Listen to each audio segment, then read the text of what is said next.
Hello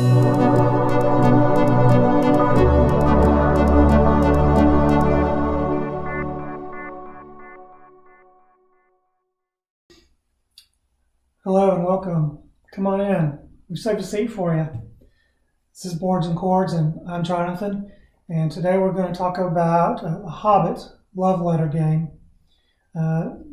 Peter Jackson's cinematic take on J.R.R. Tolkien's works broke records in movie history, and it gave new life and interest into the world of Middle-earth. The Hobbit Love Letter adopts the theme of the Hobbit movie trilogy, applying it to the popular card game Love Letter. And it effectively conveys the tension of the search for the Arkenstone into a fast-paced, deductive card game. Here's how it works. The entire game is made up of only 17 cards. Between 2 and 4 people can play, and each is dealt one card, with a single card being placed face down out of the game. Each of the 17 cards is numbered from 8, which is the Arkenstone, down to 0, which is the One Ring. And each number, and some of the cards are multiples, has a unique action that's associated with it. These actions cause certain effects on the other players, which may eliminate them from that round or give information about what the others are holding. Each player in their turn will draw a card, bringing their hand up to 2, and then they choose one of those to play. Each previously played card is visible on the table before the players, but only the most recent one has an effect for the respective player. So, for example, player A plays the Keely and Feely card, which is value 5, and there's 2 copies of it, and chooses player B to discard their hand, because that's what this card does. Player B happens to be holding the Arkenstone card, which is value 8, and there's only one of it. So according to the text on the card, player B is therefore out of the round. Player C had a Gandalf card, that means that she had most recently played it. It's value 4, and there's 2 copies of it. So she was protected against such cards' action as Feely and Keely's, for example. So the winner of the round is the player who is the last after all the others are eliminated, or if after all of the draw deck is exhausted, the person with the largest value card in their hand. Each round winner gets a victory token, and the person with the most victory tokens at the end of the game, which is 4 to 7 rounds depending on the number of players, wins the whole game. For the components, the Hobbit Love Letter card game contains 17 cards, and there's 4 reference cards. There's a rule book. There's 13 victory tokens, and the whole thing packs away quickly and easily into a small drawstring bag, and that makes it really easy to quickly set up, pack up, and transport. It's very portable. The playing cards themselves display character shots from the films, and they're beautifully rendered on standard size glossy cards. You'll probably want to sleeve your cards, as I have. This game is about making deductions concerning which cards are in the opponent's hand. So if a card gets creased or otherwise marked, it can make a big difference. New players will also find the reference cards invaluable, as they give reminders about the cards that are in the game, how many of them of each there are, what their values are, and what the abilities they can do are as well. Even experienced players will want to refer to the card whenever they're trying to count cards and figure out what the other players are holding. The rules are helpful and compact. There's really not a lot to Hobbit Love Letter.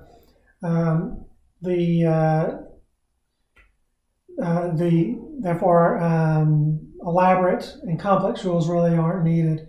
It's really quite an elegant game. In a lot of ways, it's a more complicated rock, paper, scissors than what a lot of the cards interact with each other. And so, like I said, everything fits right in this soft velvet bag, and it transports easily in your pocket or your purse. Makes it easy to take it with you and play.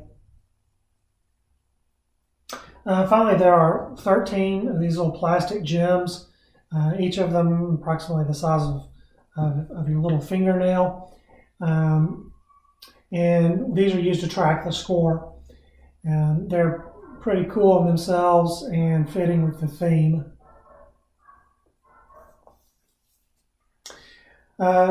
The Hobbit Love Letter game is about deduction, risk, and sudden death. The rules are easy enough to learn and the gameplay easy enough to understand, so that kids will be able to compete with the older siblings with a bit of practice on a fairly even footing. Luck does play a role in this game, and your tactics will depend on the cards you draw, but knowing which card to play takes some experience and some card counting. We've played the Hobbit Love Letter many times. For a few months, I'd play it with my younger kids almost every day before school, and sometimes at lunchtime when I'd visit them. It's a great game for a short period of time, as each round can go by really quickly, and so the entire game can be played in 30 minutes or less. This one is one that we might even play several times in a row. In our family, we really love Tolkien. I have read The Hobbit and The Lord of the Rings to all my kids. I've listened to the audiobook with them, and I've even watched the movies with my teenage kids. But however, I have restricted the movies to the kids who are 13 and older due to my own convictions about the violence and the content.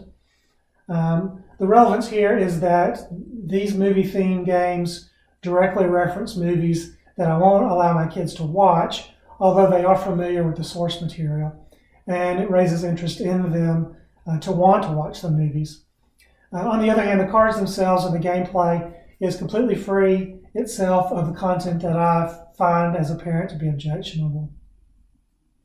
As for the gameplay, my kids started playing it with me when they were about 8 and 10, and they were fully able to understand and engage with the strategy very easily. The box suggests 10 and older, but I think a bit earlier than that would not be inappropriate.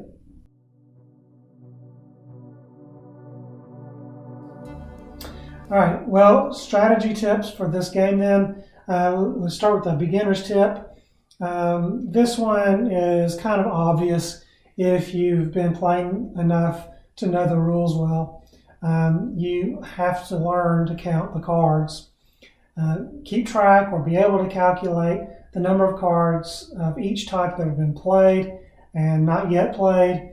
You need to check the reference card to remember the number of each card in the game. Often you'll need to deduce which ones remain to be played. And if you can do that, then you'll be well on your way to winning a lot of the games. For a pro tip, while some hands will end early on, many rounds of the game go right to the end, to the last card in the deck. You and your opponent will be down to just a couple of unknown cards, and you'll need to guess what the other person has.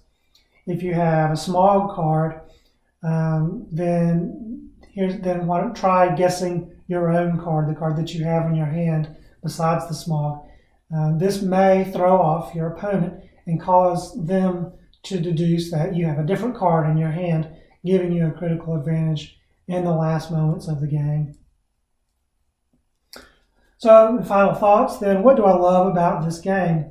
Well, besides the fact that it's Tolkien and it's a Peter Jackson license of it, I really love how fast-paced this game is, how elegant the rules work as you play the cards. I love that I can play it with my younger kids and they understand how it works and enjoy playing it as well. It makes a great starter game if you're getting warmed up to play another longer game, or if you're just just have a short period of time. It even could make a great gateway game for somebody coming into the hobby of board gaming that isn't familiar with or has the stamina for long, complex rules or games. This might be a good one to play with them. All right, I hope you found that helpful, and I'm going to wrap it up for today then. If you've enjoyed this, please consider purchasing it through our affiliate link down in the description. That will help throw a couple bucks my way to keep the lights on here at Boards and Chords, and I'll be really appreciative of that. Subscribe to the channel and give it a like on this video, and we'll see you again next time. Thanks. Bye. Thanks for joining us on Boards and Chords. Connect with us on Facebook, Twitter, YouTube, or at our website at boardsandchords.com. We'll see you at the table.